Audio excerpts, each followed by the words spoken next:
సంవత్సరాల తరబడి ఎన్ని మందులు వాడినా మీ మోకాల నొప్పులు తగ్గట్లేదా? ప్రాణ పెయిన్ క్లినిక్ లో అత్యాధునిక చికిత్స. నమస్తే కళ్యాణ్ గారు. నమస్తే జయ గారు. కళ్యాణ్ గారు, భువనేశ్వరి అని ఒక అమ్మాయి మనకి మెయిల్ చేసిందండి, అనంతపురం నుంచి. పెళ్లి కాలేదు పిల్లకి, ఇంకా ఒక సమస్యని ఫేస్ చేస్తా ఉందన్నమాట. కాల్ చేసేనా మరి? చేయండి.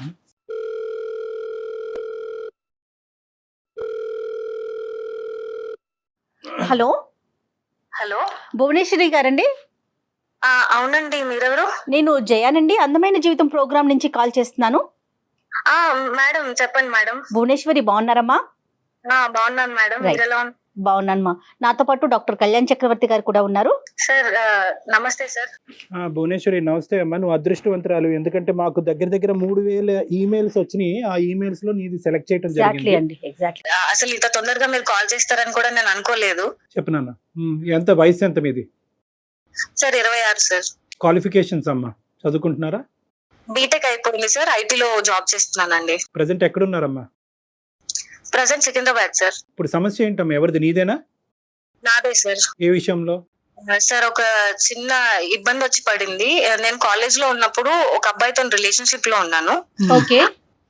1.5-2 years మా లవ్ జర్నీ అయితే నడిచిందండి. తన బెస్ట్ ఫ్రెండ్ కూడా మాతో పాటు కూడా ఉండేవాళ్ళు. అంటే పరిచయం అయిన తర్వాత తన ఫ్రెండ్స్ అందరు నా ఫ్రెండ్స్ అవ్వడం, నా ఫ్రెండ్స్ అందరు తన ఫ్రెండ్స్ అవ్వడం, అలాగా మేము ముగ్గురం కలిసి తిరిగే వాళ్ళం. అదే. ఈ జర్నీలో ఒక 2 years తర్వాత నాకెందుకో తనతో వర్కౌట్ కాదు అనిపించిందండి. బాయ్ ఫ్రెండ్ తోటి నాకు 2 years రిలేషన్షిప్ తర్వాత లాంగ్ టర్మ్ తనతో జీవితాంతం నేను జీవితం పంచుకోలేను అని అనిపించి నేను బ్రేకప్ చెప్పేశాను. దీనికి బలమైన కారణాలు ఏమైనా ఉన్నాయా అండి భువనేశ్వరి? ఉన్నాయి మేడం. ఏంటండి? తను ముందు నాకు అప్రోచ్ అయినప్పుడు, నన్ను ప్రపోజ్ చేసినప్పుడు ఎలా ఉన్నాడో, ఎలా ఉన్నానని నాకు చూపించాడో అది తను కాదు నిజానికి. తన నిజ స్వరూపం ఏంటి అని అన్నది ఈ 2 ఏళ్ళు నేను తనతో ట్రావెల్ చేసిన జర్నీలో నాకు అతను ఏంటి అని అన్నది అర్థమైంది. నా స్వభావానికి చాలా ఆపోజిట్ అండి. We are like opposite poles. మాకు అసలు ఆపోజిట్ పోల్స్ అని తెలియటానికి నీకు 2 years టైం పట్టిందమ్మా? ఆ జర్నీలో మెల్లమెల్లగా తెలిసి వచ్చింది సార్. తెలిసింది ఏంటో ఆపోజిట్ పోల్స్ తెలుసుకోవచ్చా? ఫర్ ఎగ్జాంపుల్ ఏదన్నా? సార్ అతను అంటే మామూలుగా ముందు చాలా ఫ్రెండ్లీగా, జోవియల్ గా ఉన్నట్టు కనిపించేవాడు. కానీ పైకి అలా కనిపిస్తాడు, కానీ నిజానికి తనది కాదు సార్. చాలా పొసెసివ్ అండ్ సంకుచిత స్వభావం, చాలా నారో మైండెడ్ అబ్బాయి.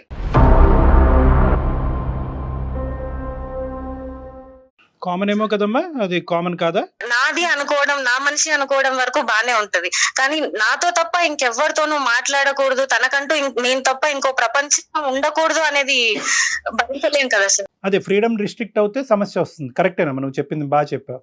తర్వాత అది కాకుండా ఇంకా ఏ సమస్యలు కనిపించినాయి ఈ అబ్బాయిలో నీకు? తను ఆలోచన విధానం కూడా ఈ తరానికి నాకు తగ్గట్టు లేదని అనిపించింది సార్. మరీ సంకుచితంగా ఆలోచించడం, ప్రతిదానికి అనుమానించినట్టు మాట్లాడతారు, కానీ అనుమానం అన్నట్టు అంటే ఇండైరెక్ట్ గా చెప్పడం అన్నమాట. అనుమానించినట్టే ఉంటది, కానీ నేనేం అనలేదు, తిరిగి అడిగితే నేనేం అనలేదు, కానీ నా అలా అనలేదు అని కప్పిపుచ్చుకునేవాడు. సో ఉన్నవేంటమ్మా? లేనివి బానే చెప్పావు, ఉన్న క్వాలిటీస్ ఏంటి అతనిలో? ఏ కారణాల వల్ల హరీష్ నీకు నచ్చాడు, ఏమనుకుని దిగావు? అంటే తను నాకు చాలా సపోర్టివ్ గా ఉంటాడు అని అనుకున్నా సార్. అంటే కెరియర్ లో కానీ, లైఫ్ లో కానీ తోడుంటాడు, పక్కన నిలబడతాడు, నన్నుగా ఉండనిస్తాడు అని అనుకున్నా. ఎందుకంటే నేను లైఫ్ పార్ట్నర్ తో నన్ను చేసుకోబోయే వాడిలో నేను అదే ఆశించాను, కాబట్టి అవి తనలో ఉన్నాయి అన్నట్టే తను నాతో స్టార్టింగ్ లో బిహేవ్ చేశాడు. తర్వాత ఆ జర్నీలో మెల్లమెల్లగా తెలిసి వచ్చింది ఏంటి అని అంటే, తను చూపించింది తను ఉన్నది వేరే. What is up? నీకు బయట కనిపించేది, లోపల ఉన్నది డిఫరెంట్. ఓకే.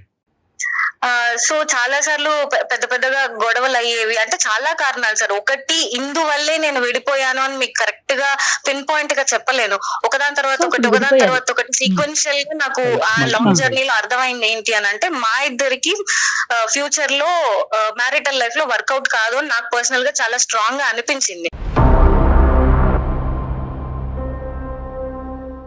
అనిపించిన తర్వాత నేను తనకు ఒక ఫైన్ డే నేను చెప్పేశాను. సో నాకు పర్సనల్ గా ఇలా అనిపిస్తుంది, నేను నీతో కంఫర్టబుల్ గా లేను, మనం ముందు కొనసాగలేము ఒక రిలేషన్షిప్ లో అని చెప్పి బ్రేకప్ చెప్పేశాను. చెప్పేసావు, అతను స్వీకరించాడు కూడా. చెప్పాను సార్, నా సైడ్ నుంచి నేను బ్రేకప్ చెప్పారు. చెప్పాను, కానీ అది అతను తీసుకోలేదు. మళ్ళీ మళ్ళీ రిపీటెడ్ గా కాల్స్ చేయడం, కాంటాక్ట్ చేయడానికి ట్రై చేయడం, ఏదోలాగా అప్రోచ్ అవ్వడానికి ట్రై చేస్తున్నాడు. నేను అవాయిడ్ చేస్తూనే ఉన్నా. ఓకే. ఈ ప్రాసెస్ లో తన బెస్ట్ ఫ్రెండ్, ముందు చెప్పాం కదా సార్ మేము ముగ్గురం ఉండేవాళ్ళం బెస్ట్ ఫ్రెండ్స్ అని, తన నిశాంత్ అని ఇంకొక అబ్బాయి తన క్లోజ్ ఫ్రెండ్ అన్నమాట. తన క్లోజ్ ఫ్రెండా మీ క్లాస్మేట్ కూడానా? మా క్లాస్మేట్ అండ్ వాళ్ళిద్దరు నాకంటే Close ముందు friends. నుంచి, నేను వాళ్ళకు పరిచయం అవ్వక ముందు నుంచి వాళ్ళిద్దరు క్లోజ్ ఫ్రెండ్స్. రైట్, ఓకే అమ్మా. సరేనమ్మా. సో ఈ మా 2 years జర్నీలో మొత్తం తను ఉన్నాడు. చాలా ప్లేసెస్ కి కలిసి వెళ్లే వాళ్ళం, సినిమాలకి, లంచ్ లకి, బయటకి ఎక్కడికైనా వెళ్ళినా ముగ్గురం వెళ్లే వాళ్ళం. ఈ అబ్బాయి ఆ అబ్బాయి కాదమ్మా, ఈ అబ్బాయి పేరేంటి చెప్పండి. హరీష్ బెస్ట్ ఫ్రెండ్ నిశాంత్ అండి. నిశాంత్. Okay, right. చెప్పు తల్లి, చెప్పు. హరీష్, నిశాంత్, నేను కలిసి తిరిగే వాళ్ళం. అంతా అప్పుడు బానే ఉండేది. తర్వాత నేను ఎప్పుడైతే ఈ అబ్బాయికి మా ఇద్దరి మధ్యలో డిస్టర్బెన్సెస్ వచ్చి నేను ఇలా బ్రేకప్ చెప్పాను అని నిశాంత్ కి తెలిసిందో, తను మెల్లగా అప్పుడప్పుడు ఫోన్ చేసేవాడు, ఎలా ఉన్నావు ఏంటి, మామూలుగా మాట్లాడుకుంటూ ఉంటాం కదా ఫ్రెండ్స్ అన్నప్పుడు, బాగోగులు మాట్లాడుకోవడం. ఇలా అన్నప్పుడు నేను చెప్పాను, ఇలాగ నాకు తనతో కనెక్ట్ అవ్వలేను అని అనిపించింది, సో నేను ఇలా బ్రేకప్ చెప్పాను అని చెప్పాను. ఆ విషయం తనకు తెలిసిన తర్వాత కొన్ని రోజులు టైం తీసుకొని నిశాంత్ నాకు తిరిగి ప్రపోజ్ చేశాడు.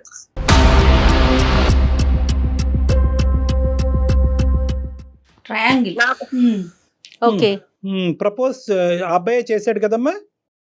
నిశాంత్ నన్ను అప్రోచ్ అయ్యాడండి. ఇక్కడ 2 points నేను అడుగుతాను. ఒకటి, హరీష్ తో ఓకే బ్రేకప్ అయిన తర్వాత మీరు ఫ్రెండ్స్ లా కంటిన్యూ అవుదాం అనుకున్నారా? మీ ఇద్దరి మధ్య కమ్యూనికేషన్ కంటిన్యూ అయిందా? ఒకప్పుడు అలా కంటిన్యూ అవ్వనటువంటి పక్షంలో నిశాంత్ తో నువ్వు మాట్లాడుతున్నావు, నిశాంత్ నిన్ను ఇలా ఓదారుస్తున్నాడు, నిన్ను కన్సోల్ చేస్తున్నాడు, నీ బాగోగులు తెలుసుకుంటున్నాడు అనే అంశం హరీష్కి తెలుసా? లేదంటే ఇవన్నీ హరీష్కి తెలియకుండా మీరిద్దరు మాట్లాడుకుంటున్నారా?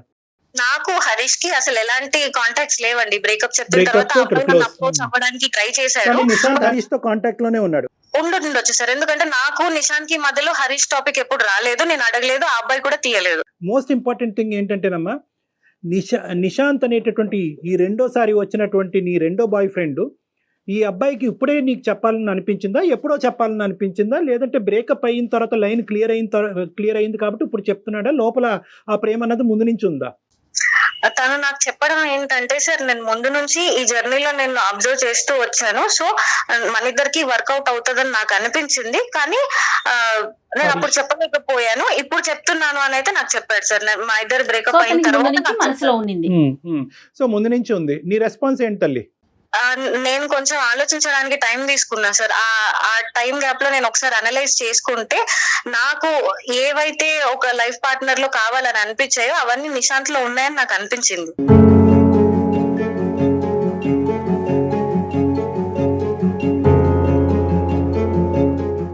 హరీష్ తో నీ బ్రేకప్ కి నిశాంత్ మళ్ళీ నిన్ను ప్రపోజ్ చేయడానికి మధ్యలో టైం గ్యాప్ ఎంత ఉందమ్మా? హార్డ్లీ 1-2 months ఉంది సార్. సో నువ్వు కంప్లీట్ గా ఈజీగా వైపౌట్ చేసావమ్మా హరీష్ ని. బ్రేకప్ అయింది, నచ్చలేదు, అతని యొక్క ప్రవర్తన నీకు నచ్చలేదు కాబట్టి తీసేయాలనుకున్నా తీసేసావు. ఆ 2 years పాటు ఉండేటటువంటి జ్ఞాపకాలు ఏవి కూడా నీ లోపల ఒక బాధని, ఒక డిప్రెషన్ ని కలిగించలేదా? లేదు సార్.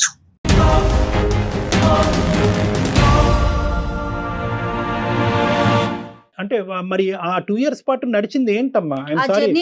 దాన్ని ఏమనాలి ఇప్పుడు? 2 years పాటు ఒక ప్రేమ అనుకోవాలా, లేదంటే ఒక టెస్టింగ్ అనుకోవాలా, ఒక డేటింగ్ అనుకోవాలా, లేదంటే ఒక బలమైనటువంటి బంధం అనుకోవాలా, ఏమనాలి దాన్ని?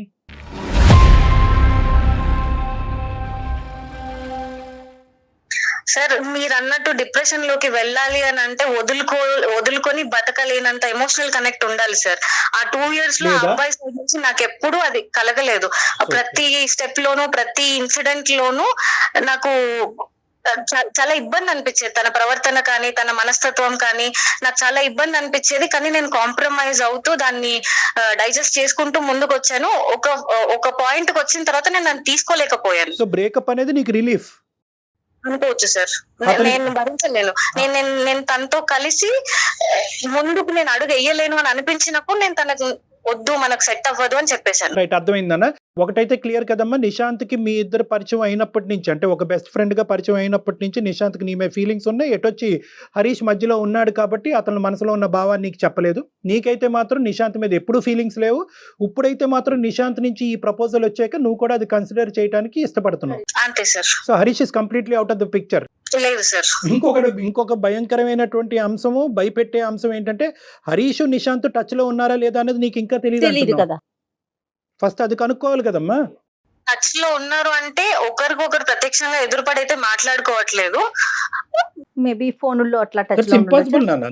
ఇప్పుడు వాళ్ళిద్దరు టచ్ లోనే ఉండుంటారు. బహుశా నిశాంత్ అంటే నీ సెకండ్ బాయ్ ఫ్రెండ్ హరీష్ తో బహుశా మీ ఇద్దరి మధ్యన జరిగేటటువంటి సంభాషణలు, అతని ఫీలింగ్స్ గురించి హరీష్ తో డిస్కస్ చేయకపోయి ఉండొచ్చు. అంత పర్సనల్ డిస్కషన్, అంత ర్యాపో అయితే లేదు సార్. తగ్గింది. ముందు ముగ్గురం కలిసి ఉన్నప్పుడు ఉన్న బాండింగ్ అయితే ఇప్పుడు లేదు. మెల్లమెల్లగా ఎప్పుడైతే మా ఇద్దరు బ్రేకప్ అవ్వడం, నిశాంత్ నన్ను అప్రోచ్ అవ్వడం, ఈ ప్రాసెస్ లో వాళ్ళిద్దరి మధ్య కూడా ముందున్నంత స్నేహం అయితే ఇప్పుడు లేదు. రైట్ నాన్న. 6 వీక్స్ ఎందుకు పట్టింది నీకు? ఎప్పుడు చెప్దాం అనుకుంటున్నావు? అతనికి రెస్పాన్స్ ఏంటి? వెయిటింగ్ దేని గురించి?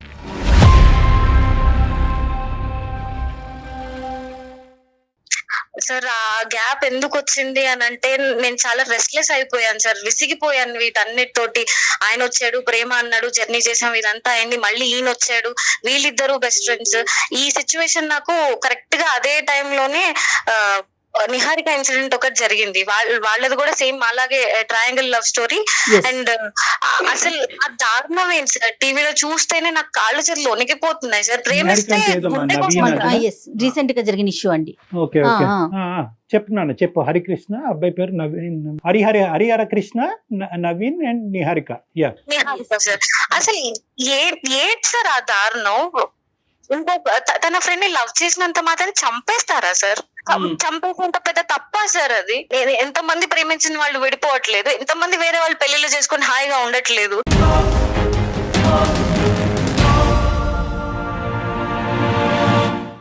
తనని కాదని వేరే వాళ్ళని ప్రేమించినందుకు చంపేస్తారా? అది గుండె అనుకుంటున్నారా, కేక్ ముక్క అనుకుంటున్నారా సార్? అలా పక్కకు తీసుకెళ్లి చంపేయడం, దారుణాలు అది చూసినప్పటి నుంచి నాకు రాత్రులు నిద్ర పట్టలేదు సార్. అసలు నా పరిస్థితి కూడా ఇంచుమించు దాదాపు దానికి దగ్గరగానే ఉంది.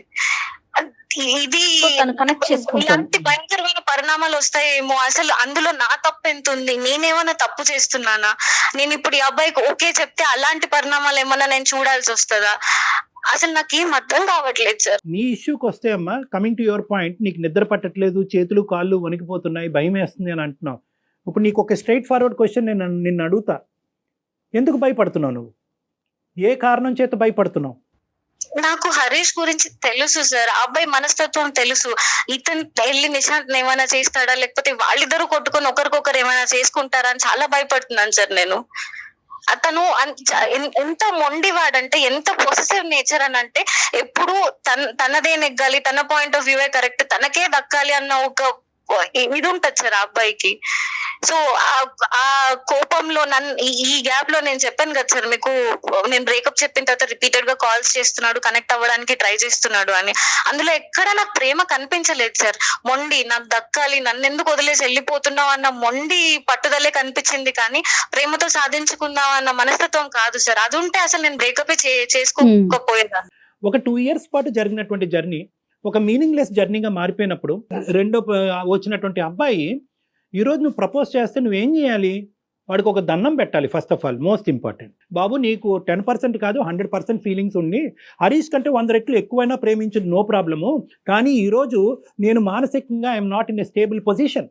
ఈరోజు ఇప్పటి వరకు నాకు జరిగినటువంటి ప్రయాణం అది ప్రేమ, ఇన్ఫాక్చువేషనా, డేటింగా ఏంటో నేను డిఫైన్ చేయలేకపోతున్నాను. ఆ మనిషి నుంచి విముక్తి పొంది ఇప్పుడే సేద తిరిగి నా చదువు మీద, నా ఉద్యోగం మీద కాన్సన్ట్రేట్ చేసేటటువంటి టైంలో ఇప్పుడు నువ్వు ఇంకో ప్రపోజల్ తీసుకొచ్చావు, ఈ భారాన్ని నేను ఇప్పుడు అప్పుడే మోయలేను, కాస్త వెనక్కి తగ్గు, కొద్దిగా సమయం ఇవ్వు అని చెప్పి అడగాలి మీరు. ఎందుకంటే కనుక ఈరోజు ఇది రీప్లేస్మెంట్ స్ట్రాటజీ అంటారమ్మా. చాలా మంది ఆడపిల్లలు ఇక్కడే ఉచ్చులో చిక్కుంటారు. ఒక బ్రేకప్ అయిన తర్వాత ఒక డిప్రెషన్లోకి వెళ్తారు. ఆ డిప్రెషన్ తట్టుకోలేరు, ఆ వ్యాక్యూమ్ని తట్టుకోలేరు, ఆ లేనితనాన్ని తట్టుకోలేక ఏంటంటే ఇంకో సైడ్ నుంచి ఎవరన్నా ఒక నాదుడు వచ్చి కూర్చుని ఏంటి నీ కష్టం ఏంటి, నీ బాధ ఏంటి నాకు చెప్పు అనేటప్పటికి వాడు వెనకతల చూడరు, వాడు ముందు చూడరు, వాడి చరిత్ర చూడరు, ఆ గతం చూడరు, మొదట చేసినటువంటి తప్పే మళ్ళీ చేసి అబ్బా నన్ను ఎంత బాగా వింటున్నాడో, నాకు ఇంత మంచిగా వినేటటువంటి వ్యక్తి నాకు కనిపించట్లేదని మళ్ళీ కనెక్ట్ అయిపోయి అక్కడ ప్రపోజ్ చేయగానే 10 రోజుల్లోనే చెప్తారు. బహుశా ఈ సంఘటన దృష్ట్యా థ్యాంక్స్ టు దిస్ సంఘటన, అన్ఫార్చునేట్ సంఘటన, నువ్వేంటంటే కొద్దిగా బ్రేక్స్ వేసుకున్నావు, ఒక 6 వారాల పాటు బ్రేక్ వేసావు అదే ఆ ఇన్సిడెంట్ వల్ల. ఆ ఇన్సిడెంట్ వల్ల. అందునుంచి థ్యాంక్స్ టు దిస్ ఇన్సిడెంట్ అని నేను ఎందుకు అంటున్నానంటే, ఈ దురదృష్టకరమైనటువంటి ఇన్సిడెంట్ బహుశా లేకపోతే కనుక నువ్వు కూడా ఎస్ అని చెప్పుండేదాను కదమ్మా. సార్ కానీ మీరు అన్నట్టు ముక్కు మొహం తెలియని వ్యక్తి అయితే కాదు కదా సార్. కొన్ని ఏళ్ల పాటు మేము ఫ్రెండ్స్ లా ఉన్నాం, ఒక జర్నీ ఫ్రెండ్షిప్ నడిచింది మా మధ్యలో. ఎక్కడో సడన్ గా నేను డిప్రెషన్ లో ఉన్నప్పుడు ఒక అతను వచ్చి నీ కష్టాలు నాకు మంచి పాయింట్ అమ్మా, చాలా మంచి పాయింట్. ఈ అబ్బాయి నీ మొదట ఉండేటటువంటి హరీష్ తో నువ్వు కాంటాక్ట్ లో ఉండి మీ ఇద్దరు ప్రేమించుకుంటున్నంత కాలం ఎక్కడ కూడా ఏ మూలన ఏ కోసాన కూడా 0.5% కూడా నేను నిశాంత్ నా పార్ట్నర్ అవుతాడు రానున్న రోజుల్లో నువ్వు ఎప్పుడు అనుకోలే లేదు సార్. అతనితో కంటిన్యూ అవుతున్నప్పుడు కూడా ఇతనితో నాకు ఫీలింగ్స్ ఉన్నాయి, వీడితో పోల్చుకుంటే వాడు చాలా బాగున్నాడు అనేటటువంటి ఫీలింగ్ నాకు కలిగిందంటే అది డిఫరెంట్ స్టోరీ. లేదు సార్, ఎప్పుడూ లేదు సార్. సో దాని అర్థం ఏంటంటే కనుక ఇక్కడ ఒక బ్రేకప్ తర్వాత ఒక మేకప్ అయింది.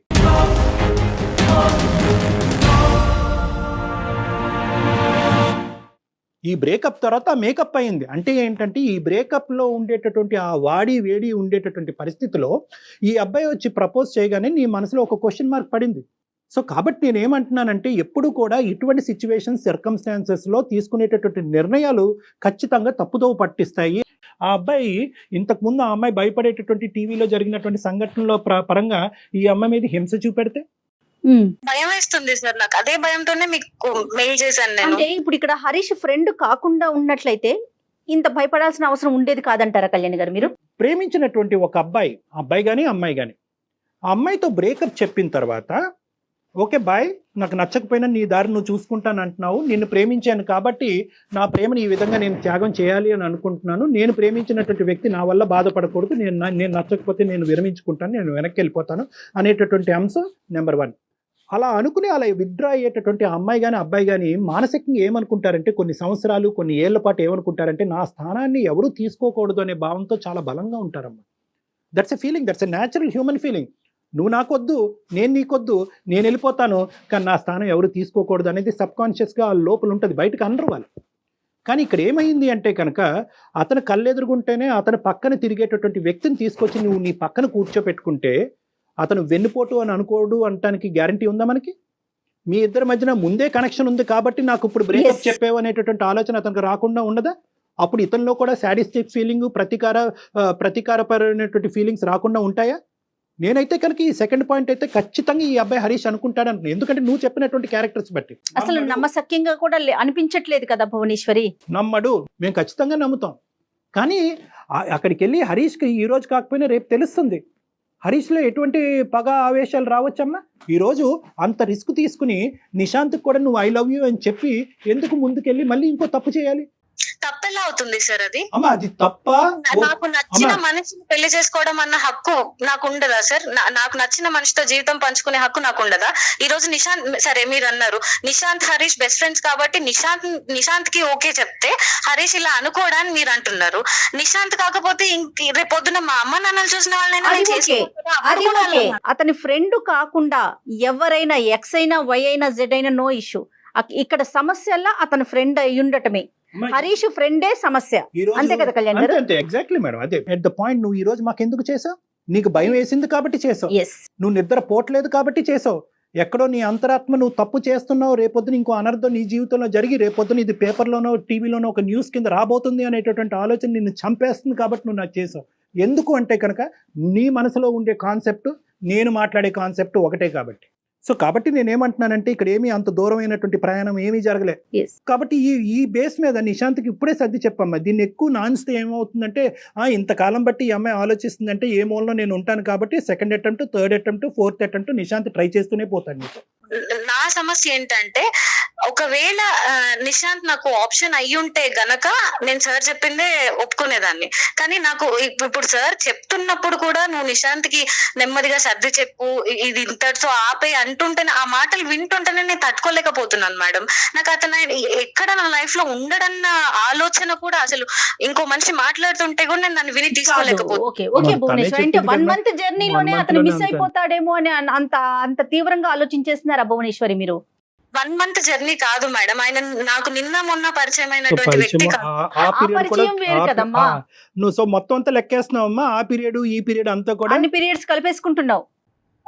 కలపాలి కదండి. కలిపి మొదటి నుంచి అసలు ఈయన ఏంటి అని బేరీస్ వేసుకున్న అసలు తర్వాత ఫ్రెండ్షిప్ వేరు ప్రేమ వేరు కాదా కళ్యాణ్ గారు? అమ్మాయికి అంత కాదమ్మా. ఇక్కడ కొద్దిగా నీ కౌన్సిలింగ్ చాలా ఇంపార్టెంట్ భువనేశ్వరి. ఎందుకంటే కనుకమ్మా అసలు ఫ్రెండ్షిప్ ఏంటి, అసలు రిలేషన్షిప్ ఏంటి, ఎటువంటి రిలేషన్షిప్స్ మ్యారేజ్ వరకు వెళ్తాయి, ఇలాంటి అంశాల మీద నీకు చాలా అవగాహన కావాలమ్మా. చాలా ఇమ్మెచ్యూర్గా నీ ఆలోచనలు చాలా ఫాస్ట్గా తొందరపాటుగా ఉన్నాయి. తొందరపాటు ఎక్కడుంది డాక్టర్ గారు? తొందరపాటు ఎక్కడుంది? నేను నిన్న అమ్మ నీకు మనసుకు తగిలిన గాయం అసలు మానిందా? ఇక్కడ మొత్తం ఎక్కడన్నా ఒక గంట పాటు మాట్లాడుకున్నాం. ఎక్కడన్నా పాపం మీ అమ్మ నాన్నని తీసుకొచ్చామో పిక్చర్, బాగా చెప్పారు. అసలు వాళ్ళనే తీసుకురాలేదు. ఏంటమ్మా ఈ జీవితాలు ఏంటి? ఓకే, ప్రేమించడం తప్పు కాదు, పెళ్లి చేసుకోవటం తప్పు కాదు, ప్రేమించి పెళ్లి చేసుకోవటం తప్పు కాదు, ఒక బాయ్ ఫ్రెండ్ నుంచి ఇంకో బాయ్ ఫ్రెండ్ మార్చడం కూడా తప్పు కాదే అనుకుందాం. పాపం ఆ పాపం పుణ్యం ఎరిగినటువంటి ఆ తల్లిదండ్రులు ఎవరమ్మా? పాపం రేపొద్దు నీకు ఏదైనా అనర్థం జరిగితే కనుక ఎవరు బాధ్యులు? రెస్పాన్సిబిలిటీ ఎవరు తీసుకుంటారు? లబోదిబో అని ఏడ్చేది ఎవరమ్మా? సో కాబట్టి ఓకే, అదంతా మీకు నచ్చకపోవచ్చు మీ తరానికి, కానీ బట్ నేను ఒక పాయింట్ అయితే నేను చెప్తున్నానమ్మా. ఇక్కడ నేను ఇప్పటి వరకు ఆ స్థాయిలో ప్రేమించి నన్ను ఆ స్థాయిలో ప్రేమించినటువంటి ఒక అద్భుతమైన వ్యక్తి దొరికాడా నీకు? ఈ రిస్క్ తీసుకుని హరీష్ అనేటటువంటి రిస్క్ బ్యాక్గ్రౌండ్ లో పెట్టుకుని నువ్వు అంత రిస్క్ తీసుకోవటం అవసరమా? జర్నీ చేశాను కాబట్టే నాకు నిశాంత్ కరెక్ట్ అని నాకు అనిపిస్తుంది. అది జర్నీ ఎలా అవుతుంది? ఇప్పుడు ఇది రీప్లేస్మెంట్ స్ట్రాటజీ అమ్మా. ఈ రోజు హరీష్ వెళ్ళిపోగానే నిశాంత్ అందులో ఫిల్ అవ్వాలా? రేపొద్దున నిశాంత్ ఏదో Mandatory? ఇష్యూ అవుతుంది, అప్పుడేంటి? మ్యాండేటరీయా? ఎవరో ప్రేమించేటటువంటి వ్యక్తి కంపల్సరీగా మనకు ఒక వయసు వచ్చిన తర్వాత కంటిన్యూస్ గా ప్రతిరోజు ప్రతి గంట మన పక్కన ఒకరు ఉండాలా? ఇంత రిస్క్ తీసుకుని ఉండాలా? మనకు బెస్ట్ అనిపించిన దాన్ని తీసుకోవడంలో తప్పు లేదు కదా సార్. రేపొద్దున నిశాంత్ కూడా హరీష్ లాంటి మెంటాలిటీ అనేది నీకు తొందరలో తెలిస్తే కనుక మళ్ళీ మాకు ఫోన్ చేస్తావా? నువ్వు హరీష్ తో చేసినటువంటి తప్పే ఈ రోజు నిశాంత్ తో చేస్తున్నావు. కొంత నిన్ను టైం వద్దు, తీసుకోండి. నువ్వు టైం తీసుకోమంటున్నాను. నిశాంత్ టైం నేను సేద తీరటానికి ఇందాక నుంచి పదే పదే అంటున్నాను. నన్ను నేను సెటిల్ అవటానికి, నా మెంటల్ ఇన్స్టెబిలిటీ సెటిల్ చేసుకోవటానికి, నా కెరియర్ మీద ఫోకస్ చేసుకుని నీ దారి నువ్వు చూసుకో, నా దారి నేను చూసుకుంటాను. నా మనసులో మళ్ళీ నీ మీద ఒక భావం వచ్చినప్పుడు, ఇక్కడ ఉండేటటువంటి ఈ వాడి వేడి చల్లారినప్పుడు అప్పుడు నేను నీ దగ్గరకు వస్తాను. ఆల్రెడీ ఒక దెబ్బ తగిలి ఒక గాయంతో ఉన్నాం. అది గాయమే కాదనుకుంటే మరి ఆ జర్నీని ఏమనాలి? దానికి పేరేం పెట్టాలి? దానికి ఏం పేరు పెట్టాలి భువనేశ్వరి? భువనేశ్వరి నేను అది గాయమే కాదు అని అనట్లేదు మేడం. దానికి మందు నిశాంత్ అని నేను చెప్తున్నాను. మీకు ఎందుకు అర్థం కావట్లేదు? నిశాంత్ మందు అని నువ్వు అనుకుంటున్నావు. నిశాంత్ మందో లేదా పుండి మీద కారమో అనేటటువంటిది నీకు ఇంకా ఇంకొంచెం జర్నీ చేయి, అప్పుడు తెలుస్తుంది. నీకు తెలియదు. నువ్వు ఆ ఆలోచన కానీ ఆ మెచ్యూర్ గా ఆలోచించేటటువంటి పరిస్థితిలో ప్రజెంట్ నీకు క్లారిటీ ఆఫ్ మైండ్ లేదు. హరీష్ అనేటటువంటి వ్యక్తి యొక్క ప్రయాణంలో నీ సైడ్ ఉండేటటువంటి తప్పులేంటి, నీ ఆలోచన, నీ యొక్క పర్సనాలిటీలో ఎటువంటి లోపాలు ఉన్నాయి అనేటటువంటిది ఆలోచించుకో, విశ్లేషించుకో. రానున్న రోజుల్లో అటువంటి తప్పు నీ ద్వారా జరగకూడదు అంటే కనుక ఏ విధంగా నిన్ను మార్చుకుంటావు అన్నది ఆలోచించుకుని కొంత టైం తీసుకో. వచ్చిన ప్రాబ్లం ఏది నాకు ఇప్పటిదాకా నిశాంత్ లో రాలేదు సార్. నా సైడ్ నుంచి తనకు ప్రాబ్లం లేదు, తన సైడ్ నుంచి నాకు ప్రాబ్లం లేదు. ఇప్పుడు ఇద్దరికి ఓకే అయినప్పుడు మేము హరీష్ ని దృష్టిలో పెట్టుకొని మేమెందుకు కలిసి జర్నీ చేయడం ఆపుకోవాలి? But it is coming with risk అమ్మా. నిజంగా నువ్వు ఆ రిస్క్ తీసుకోవడానికి రెడీగా ఉంటే గో హెడ్. మేమెవరు నిన్ను ఆపటానికి? నిశాంత్ నేను ఎంత ఇబ్బంది పడుతున్నా, మా ఫ్యూచర్ ఎంత రిస్క్ లో ఉందని ఎందుకు ఆలోచించలేకపోతున్నారు మేడం? అసలు మీ ఇద్దరి మధ్యన ఏం జరిగిందనమ్మా మీరు అది రిస్క్ అనుకోవటానికి? ఏంటమ్మా అంత బంధం ఏం ఏర్పడింది? నిశాంత్ నన్ను అప్రోచ్ అవ్వడం, నేను మళ్ళీ వెనక్కి వెళ్ళి డే 1 నుంచి తనతో పరిచయం ఏర్పడ్డ దగ్గర నుంచి మా జర్నీ ఒకసారి ఆలోచించుకుంటే నాకు అర్థమైంది మేడం. నాకు కరెక్ట్ హరీష్ కాదు, నాకు కరెక్ట్, నాకు నిశాంతే కరెక్ట్ అని నాకు అర్థమైపోయింది.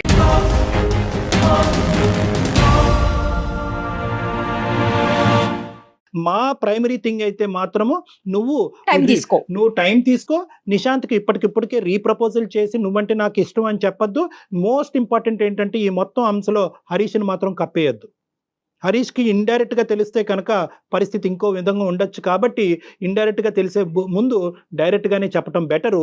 అన్నిటికంటే ఫైనలీ మోస్ట్ ఇంపార్టెంట్, నీకంటూ ఒక కుటుంబం ఉంది, తల్లిదండ్రులు ఉన్నారు. ఇప్పటికైనా మొదట చేసిన తప్పు మళ్ళీ రిపీట్ అవ్వకూడదు అంటే ఇప్పుడు నీ పేరెంట్స్ని ఇన్వాల్వ్ చేయడం అనేది అందరికీ శ్రేయస్కరం. ఇదే భాష ఏదైతే మాతో మాట్లాడేవో, నిశాంత్ కరెక్ట్, నిశాంత్ సూపర్, నిశాంత్కి మించినటువంటి మనిషి లేదు అనేటటువంటి అంశాలు ఏవైతే చెప్పావో అవే మీ తల్లిదండ్రుల దగ్గర రిపీట్ చేయి. మీరు ఆర్గ్యూ లోకి వెళ్తున్నారు భువనేశ్వరి, ఆలోచించండి ఒకసారి. ఆర్గ్యుమెంట్ కూడా నువ్వు ఎందుకు వెళ్తున్నావు అంటే కనుకమ్మ, మాకు ఫోన్ చేయకి, మాకు ఈమెయిల్ చేయక ముందే నువ్వు నిశాంత్ కావాలి అని చెప్పి 100% కాదు 200% ఫిక్స్ అయ్యావు. కాబట్టి ఈ రిస్క్ ని ఆ నిశాంత్ అలాగే ఉండాలి, నిశాంత్ నేను ప్రేమించాలి, నిశాంత్ నేను పెళ్లి చేసుకోవాలి, కానీ నాకు హరీష్ దగ్గర నుంచి రిస్క్ రాకుండా మీరు ఒక ఆలోచన చెప్పండి అంటే కనుక అలా మేము చెప్పలేమమ్మా. ఎందుకంటే హరీష్ని మేము చూడలేదు, హరీష్తో మేము మాట్లాడలేదు, హరీష్ ఆ టీవీలో జరిగినటువంటి సంఘటనలాగా హరీష్ ప్రవర్తిస్తాడో లేదో అన్నది మాకు తెలియదు. అలాంటప్పుడు Expect ఏంటంటే చేయలేం. మాకు తెలియనటువంటి అంశం రిస్క్ ఉన్నట్టుగానే ముందుకు వెళ్ళమంటాం కానీ రిస్క్ లేనట్టుగా ఊహించుకుని ముందుకు వెళ్ళమని చెప్పే దమ్ము ధైర్యం నాకైతే లేదమ్మా. అమ్మ జీవితం ఇది అందరికి పరిచిన విస్తరవదు, అన్ని కష్టాలు నష్టాలు అన్నీ ఉంటాయి.